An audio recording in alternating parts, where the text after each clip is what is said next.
Hello, everyone. I'm Sam from the American Foundation for Suicide Prevention, North Dakota chapter, and it's an absolute honor to be here today. Thank you for the coalition for inviting AFSP to have this really important conversation. So I always like to kind of talk about AFSP before I dive into the program, just because some of you are probably like, who is this lady and why is she talking to me? And so has anyone heard of AFSP before? Okay, great. So we are the American Foundation for Suicide Prevention. We're a national organization, but we're set up of a series of chapters. So we have that power and expertise on the national level. A lot of what we do on the national level is research, but on the local level, we serve the entire state of North Dakota. We provide prevention education programs across the state. This is one of the many programs that we can deliver to your business, to your school, to your church at absolutely no cost. We're trying to educate as many people as possible. We're also very active in advocacy, helping our advocates from across the state of North Dakota make connections with their legislative leaders. And then we're also active in support for loss survivors. At AFSP, it's our mission to save lives and bring hope to those affected by suicide. So I'm Sam, I'm the Dakota Area Director. We have a co-presenter today. When Brian comes up to the stage, he will introduce himself, but he is a board member, as well as this is his first time presenting, and he's going to do great today.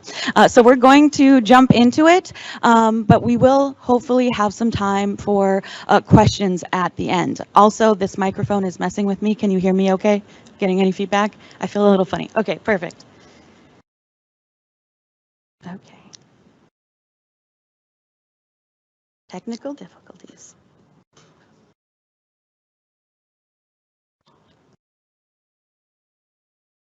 Okay, it's a bit. Okay.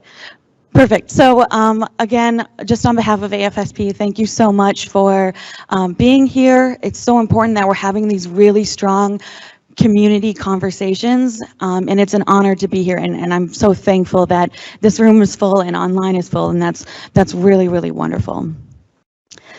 I know Allison touched on this on the beginning, but I really want to echo it.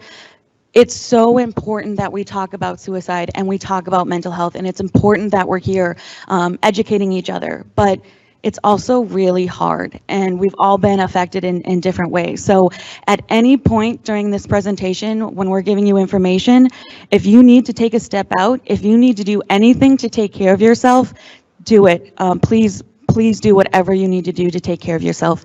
And there's also people that will check in on you as well. So definitely keep that in mind.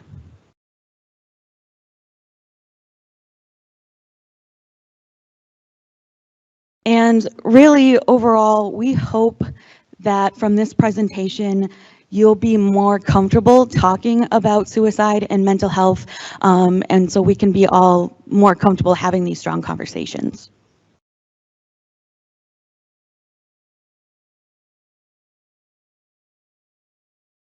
Okay, so suicide is a complex health issue. I'm going to say that again. Suicide is a complex health issue. But despite its complexity, suicide can be prevented. Just like there are warning signs and risk factors for other health crises, like cardiac arrest, we can learn the warning signs and risk factors that help us to prevent people from dying by suicide. As with other health issues, prevention can start early, far in advance of the problem, or prevention can occur closer to that time of crisis. Time can be a critical and life-saving measure. Typically, a life can be saved if you allow time for that person's suicide risk to subside, or to get them through that period of distress and get them to mental health help and resources. To prevent suicide, we need to identify people who may be suicidal, as well as take an active role in connecting them to the help and support before they take the action to end their life. Truly, the purpose of Talk Saves Lives is to provide community members with a general overview about suicide, who it affects, and what we can do to prevent suicide. We're going to cover a lot of information in this presentation today. We're going to cover some statistics. I know some people think statistics are dry, but they are so helpful to help us see the scope of the problem of suicide. We're also going to cover some key research findings. This includes the risk and protective factors that relate to suicide.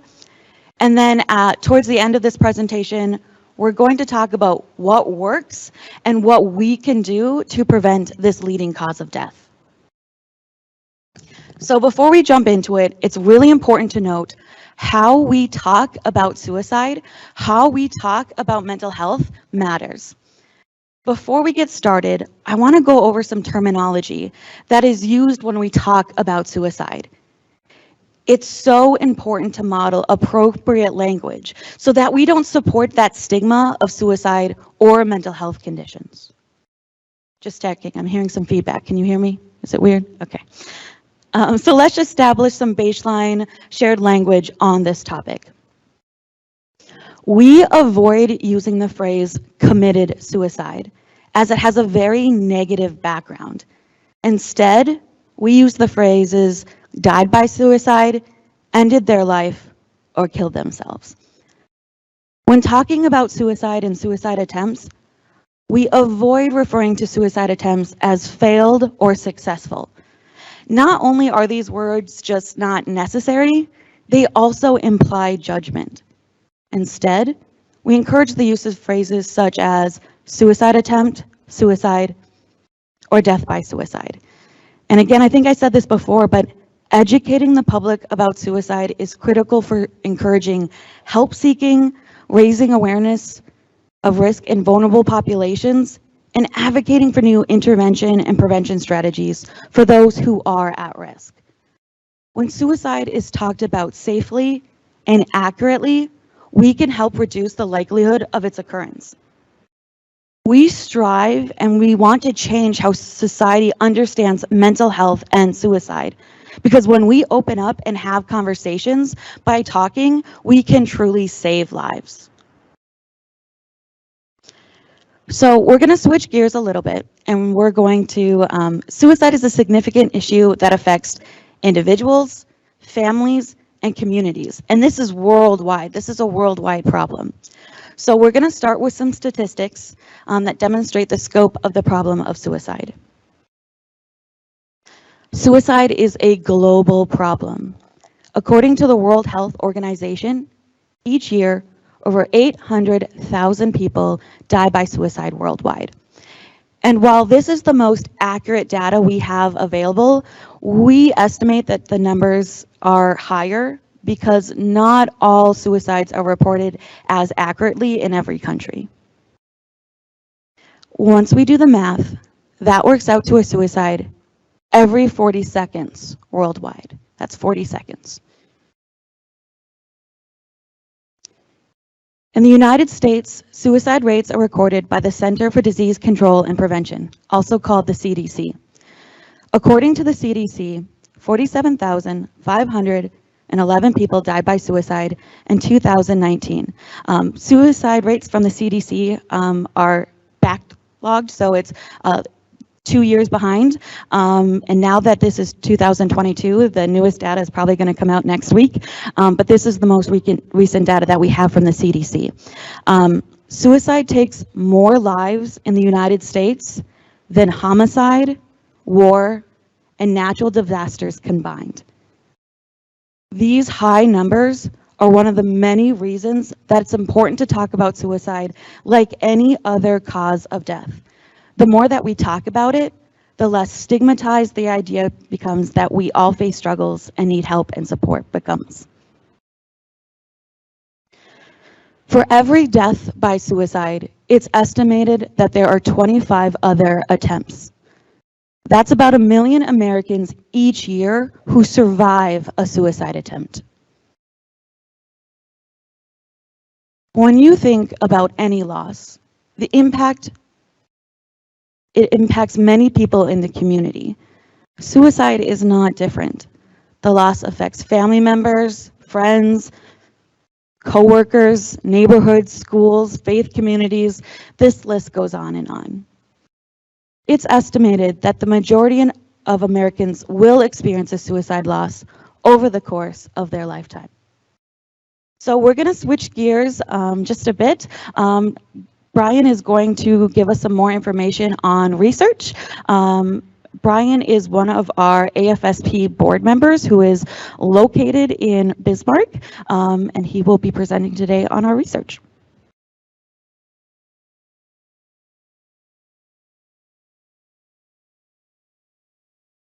Thanks, Sam. All right. Everybody can hear me? No? Okay. Lean into it. How's that? Good? Okay. All right. So let's move on to research. Only in the past several decades have scientists been studying suicide. Research is shedding light on many critical areas, what drives up risk and what that amounts to effective suicide prevention, and we still have more to learn. This section provides an overview of suicide prevention research, key research findings, and future goals in the field.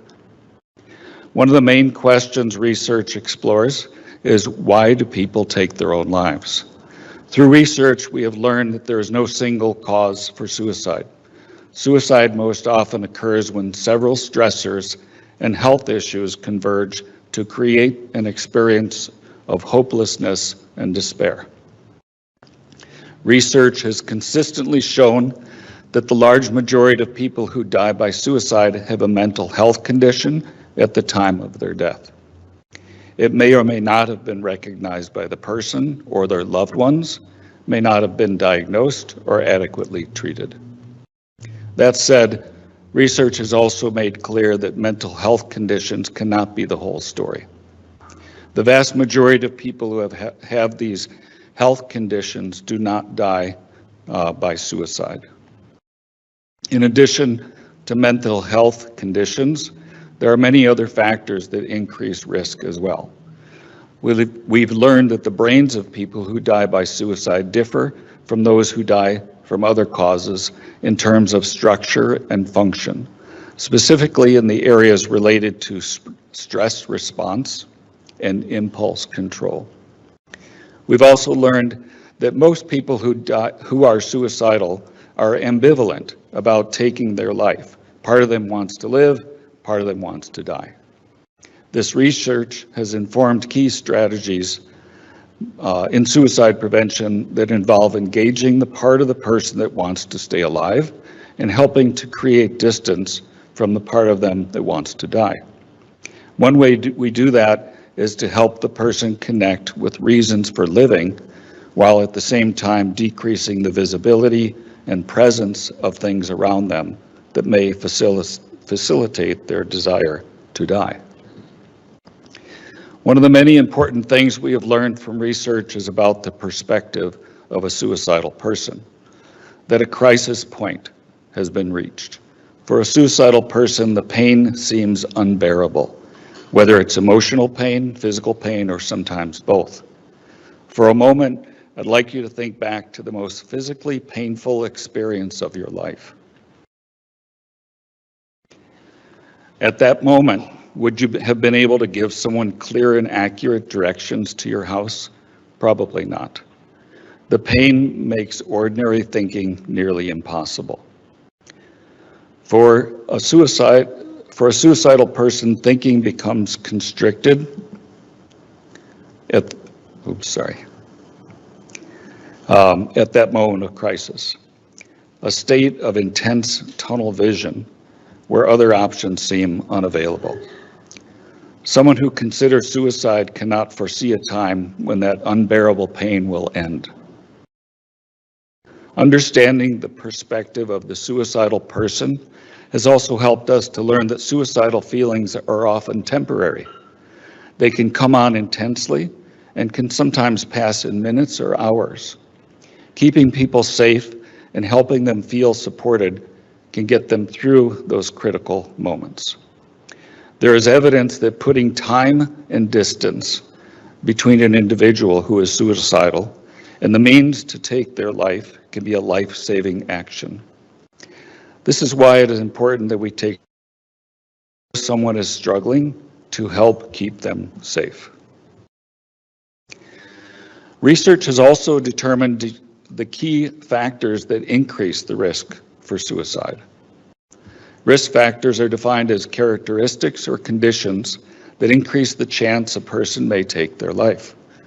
Risk factors are important to know to understand the big picture of someone who is considering suicide.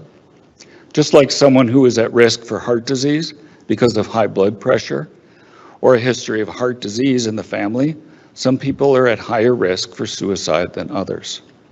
The main risk factors shown here can be grouped into three categories: health factors, historical factors, and environmental factors. These factors can converge at different times in life and increase a person's risk for suicidal behavior at particular points in time. Let's look a little closer. The first type of risk factors include health factors such as biological and psychological medical conditions, the most significant of which are mental health conditions.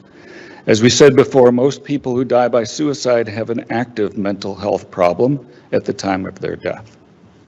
Depression is the most common mental health condition and the one that is most associated with suicide. Bipolar disorder is also shown to be high risk, although the disorder is less common than depression. Because these conditions put a person at greater risk for suicide, detecting the presence of a mental health condition is critically important. The best way to be sure when you feel concerned or detect a possible change in you or your loved one's mental health is for the person to seek a professional evaluation and effective treatment. Many people may not realize that their distress has actually become a health problem. Providing information about how to access mental health care or a crisis number if their distress is high can be a solid step in helping them connect to the help they need. We will talk more about this later in the discussion when we directly address prevention.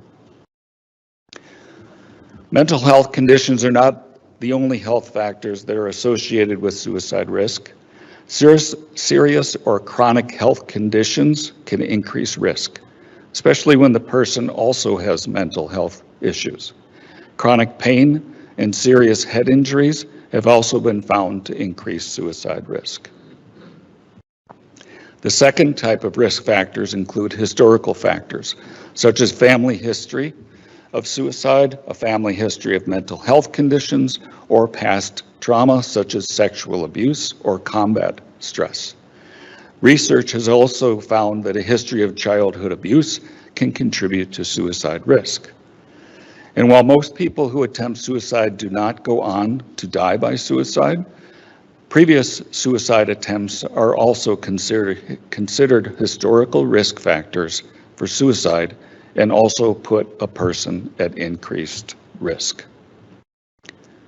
The third type of risk factors are environmental factors that involve the circumstances of a person's life. Often, there are aspects of a person's environment that can contribute to their overall level of risk. Let's look at a few of those. Having access to a way of killing oneself is referred to as access to lethal means. This includes having access to a variety of things such as firearms, drugs, bridge, car, etc. Research has shown that contagion, the exposure to another person's suicide, or to graphic or sensationalized accounts of suicide, especially among those with other risk factors, can increase a person's risk of suicide. Prolonged stress may include harassment, bullying, relationship problems, legal problems, and unemployment. Stressful life events, which vary across the lifespan, include experiences like divorce, legal problems, or job loss. To better understand risk, here is an example of a set of risk factors that could converge in a person who is suicidal. This example shows what is often the public perception of suicide, When someone dies by suicide, often the story only talks about the environmental factors. People see a life event like a breakup or bullying or a job loss, and then they see the person die by suicide. So they might assume the person killed themselves because of that stressful life event. But that's never the full story.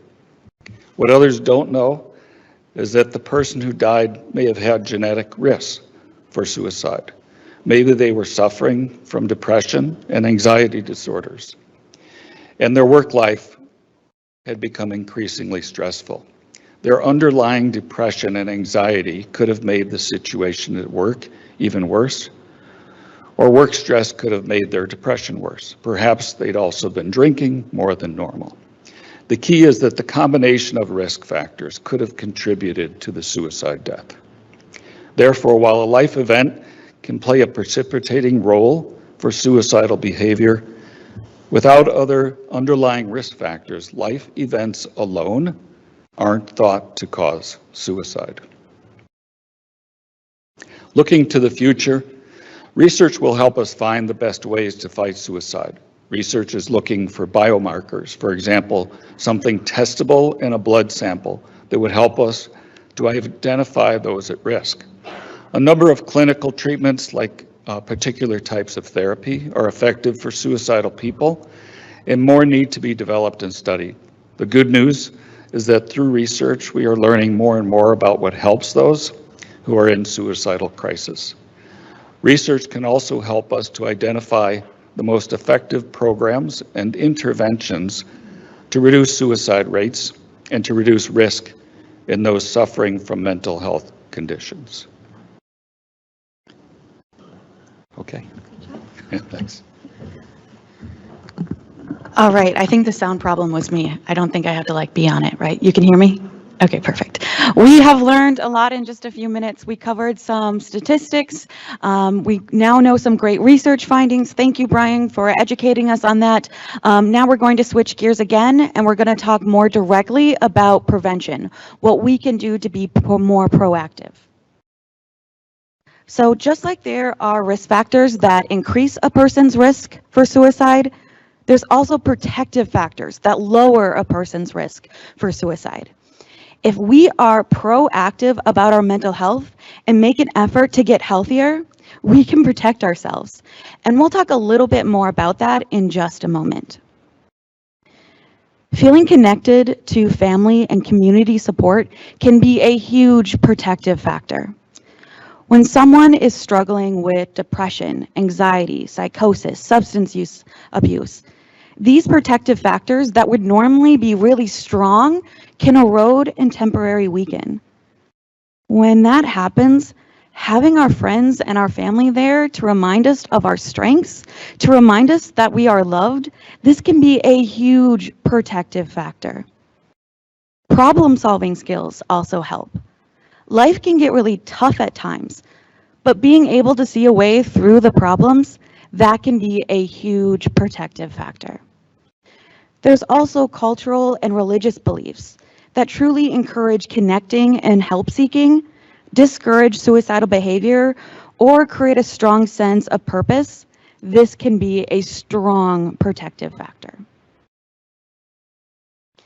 Because mental health care is so important for preventing suicide, we're going to focus on this topic for a few minutes. Getting effective treatment for mental health conditions like depression, anxiety, this can save lives.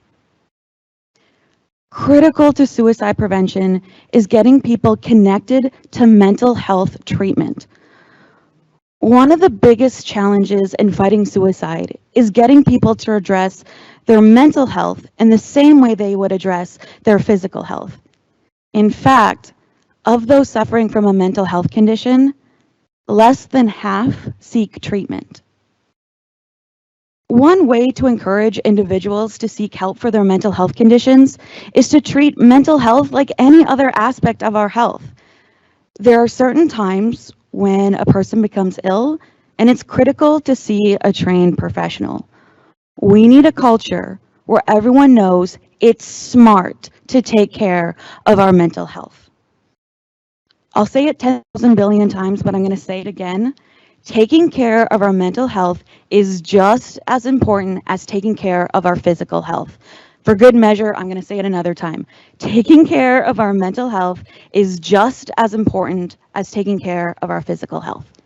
Seeing a mental health professional is a sign of strength, and many people are taking that step. The person seeking help should request a thorough evaluation to figure out if there is a mental health condition affecting their life. There are many types of treatments available, like various kinds of psychotherapies and medications.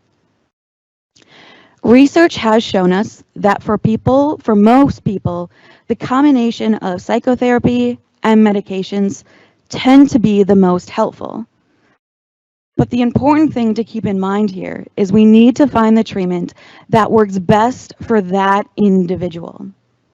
Our brain is a very specific organ.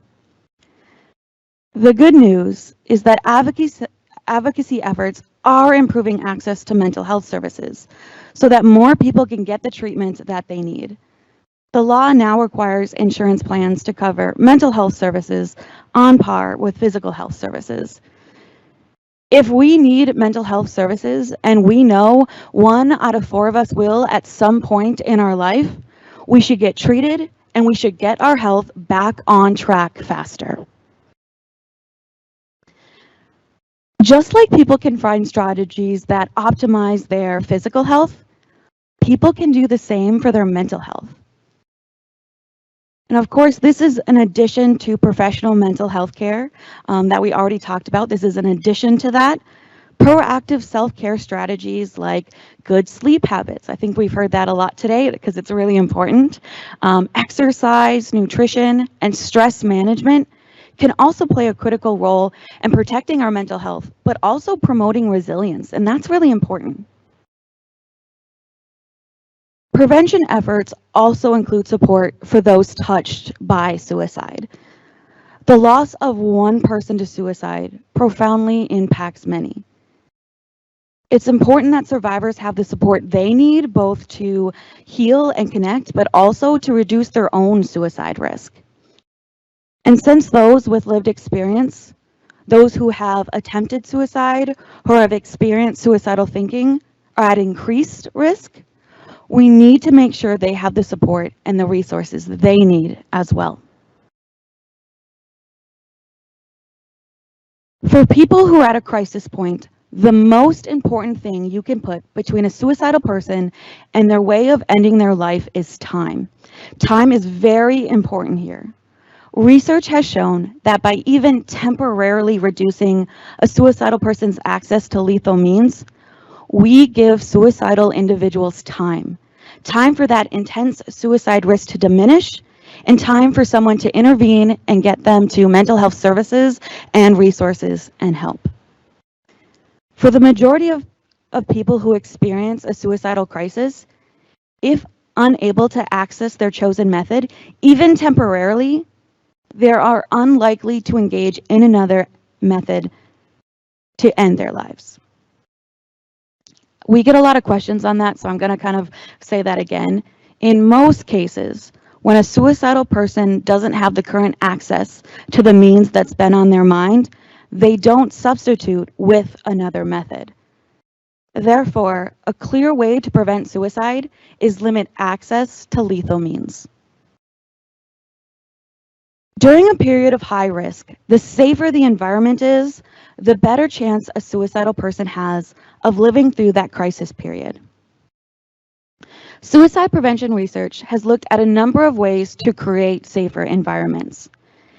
Installing inexpensive carbon monoxide sensors that would automatically shut cars off if levels reached unsafe levels, we know this will save lives.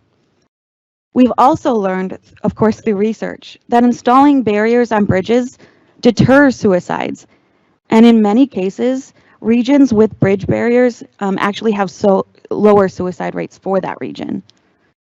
Restricting access to potentially lethal medications reduces suicides, and this could be as simple as requiring lethal drugs to be sold in blister packaging.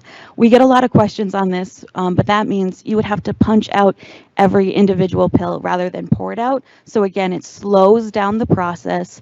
That suicide risk can change, someone can intervene, and that's why that's helpful. And we also know firearm safety is critical to suicide prevention. In the United States, firearms are used in roughly half of all suicides. Making suicide prevention an important part of firearm safety education saves lives. And I know that I already said it, but I think it's important that we say it again. And contrary to what many people think, when access to lethal means are limited, most people who are suicidal do not find other means. Therefore, the suicide death does not occur in that moment, allowing more time for the person in crisis to get help and get connected to the help and support that they need.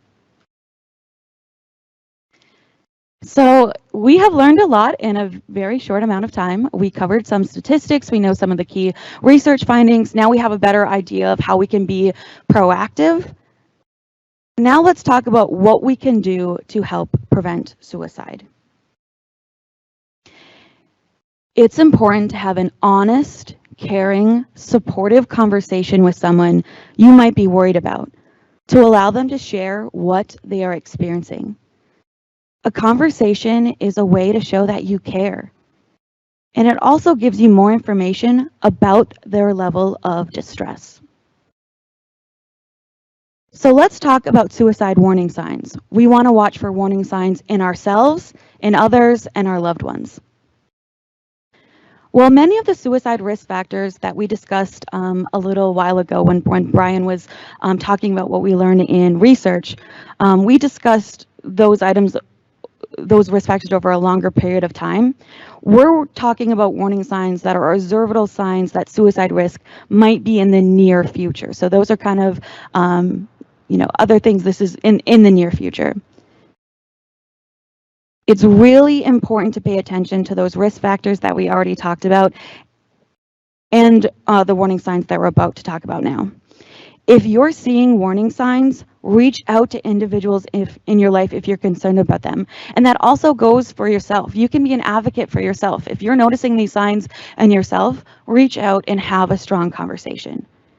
Seek mental health services if you are depressed, or if your anxiety regularly interferes with your daily life. And we want to encourage everyone to do that. Warning signs are typically displayed in three main ways that we can detect: talk, behavior, and mood. We're going to talk about each one of these in a little bit more detail. Many people who are suicidal talk about ending their life. They might say it directly, they might say it indirectly, they might say it in passing, they might say it as a joke, they might post on it on social media. But what I'm trying to say is, if they're talking about it, we need to take it seriously. We need to take it seriously every single time. Some people might talk about how they have no reason to live.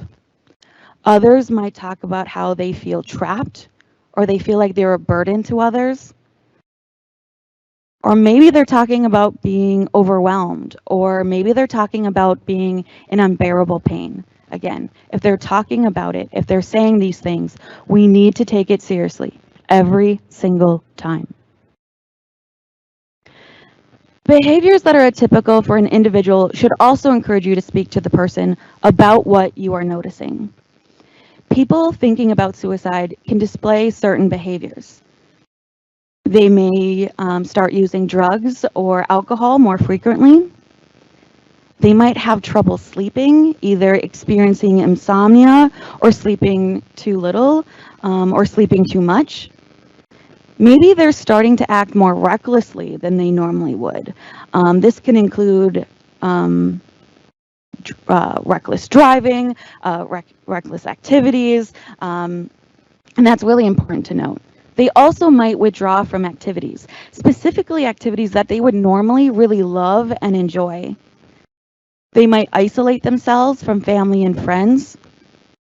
Or they might look for a way to kill themselves, such as Googling methods or shopping online for a firearm.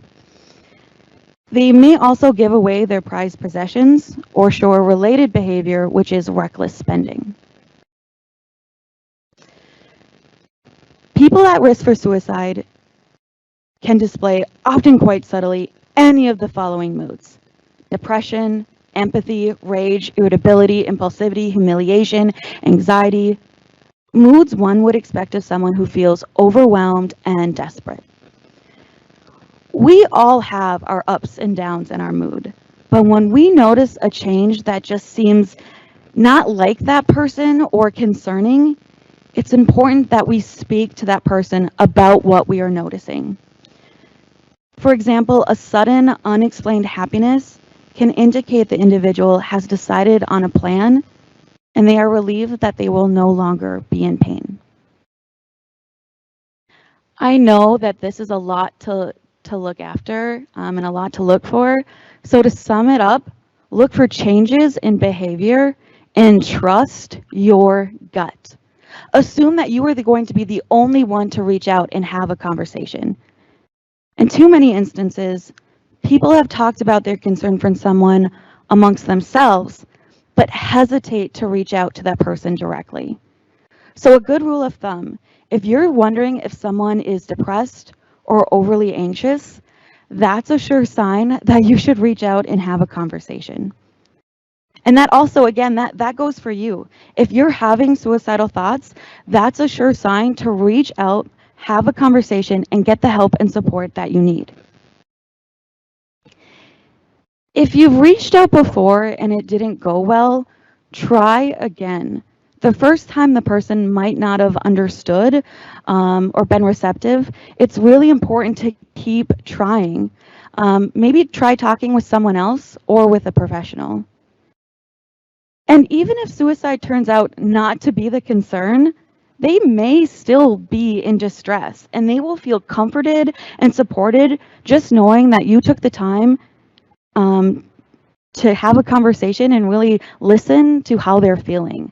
There's kind of this old idea around suicide prevention that if you talk directly about suicide, that will plant a seed. I can assure you, we know through research, we know that that is so far from the truth.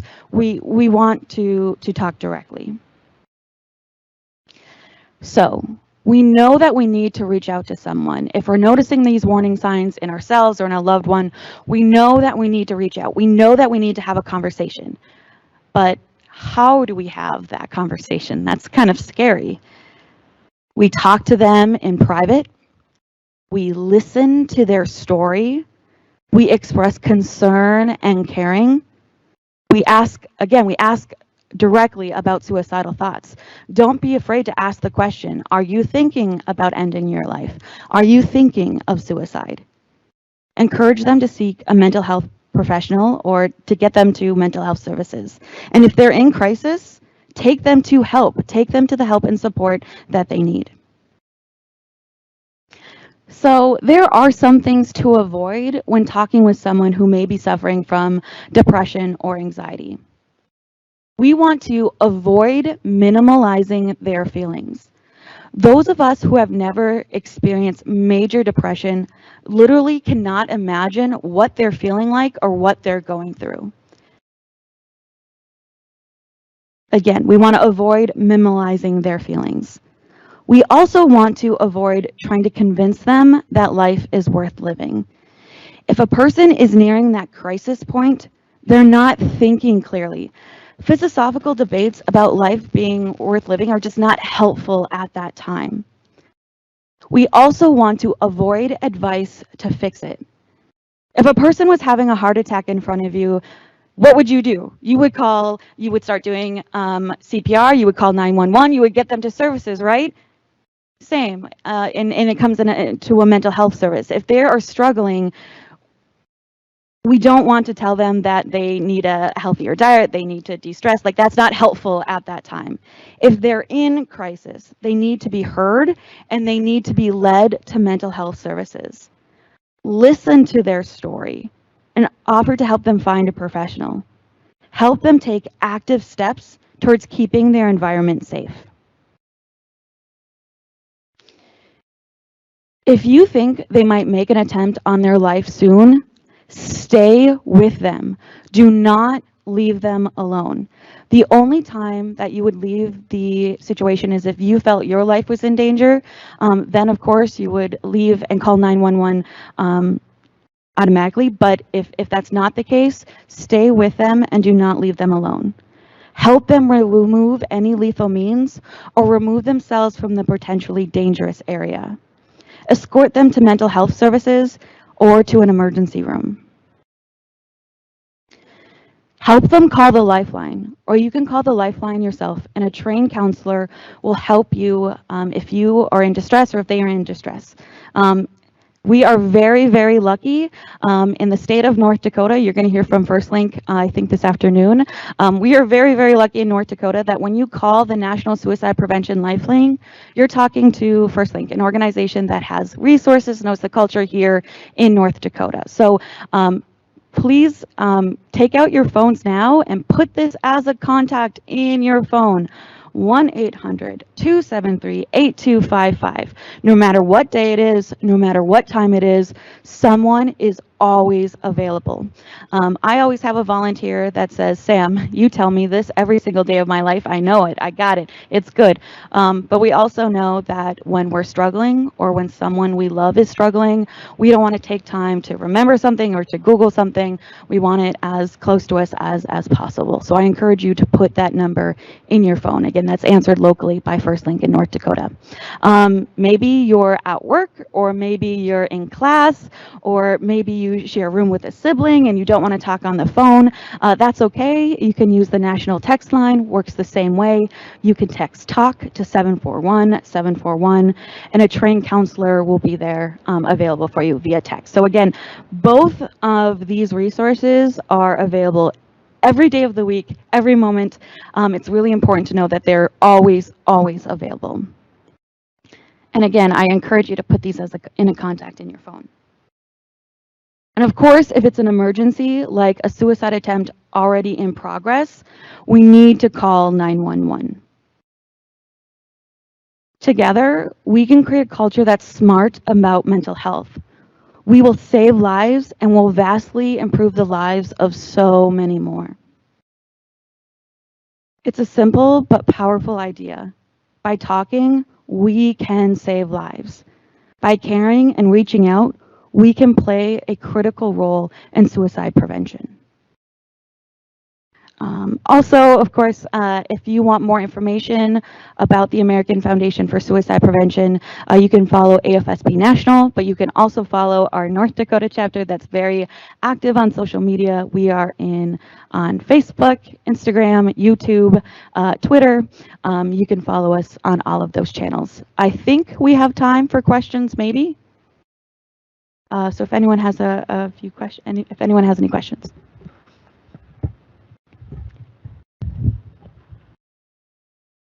Thank you so much, Samantha. We do have some online questions. And so the first would be, would you say that a person who has planned out their suicide in a specific way, when that was blocked, that they are so focused on that way that they can't see any other way? If someone has plotted out the way that they are planning, that definitely means they need to get help and support. That's high level. We need to reach out and get them to help us as soon as we can. There's also one more question. Is there any correlation with a job change of status, retirement, change in purpose with suicide attempts? I don't think I heard that. Can you say that one more time? I'm sorry. Is there any correlation with change of job status, retirement, or change of purpose with suicide attempts?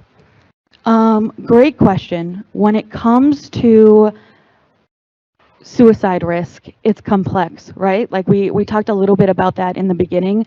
We are humans and we want reasons for things, and we think in ways of cause and effect, but it's much more complicated than that, right? So what we learned in the morning, we learned that there's historical factors, environmental factors, behavioral factors. There's a lot of things at once, really creating a time of hopelessness and despair.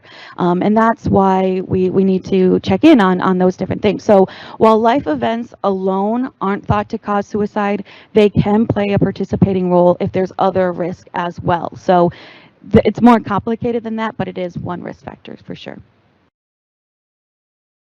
I hope that answers that question. Thank you. We have another question. What are the statistics, if any, that if a child has a parent who commits suicide, what does that increase their risk of suicide? We do know that mental health genetics is part of it, right? So if someone has a suicide in their family, if it's in their genetics, they might be at higher risk of suicide than others. We also know when it comes to loss survivors, it's so important that we help them, support them in their journey, not only to heal and to start their healing journey, but also because we know that they're at increased risk as well, because that's a factor too. So there's, again, a lot of things that plays into it, but genetics, life events, a loss, those are all risk factors.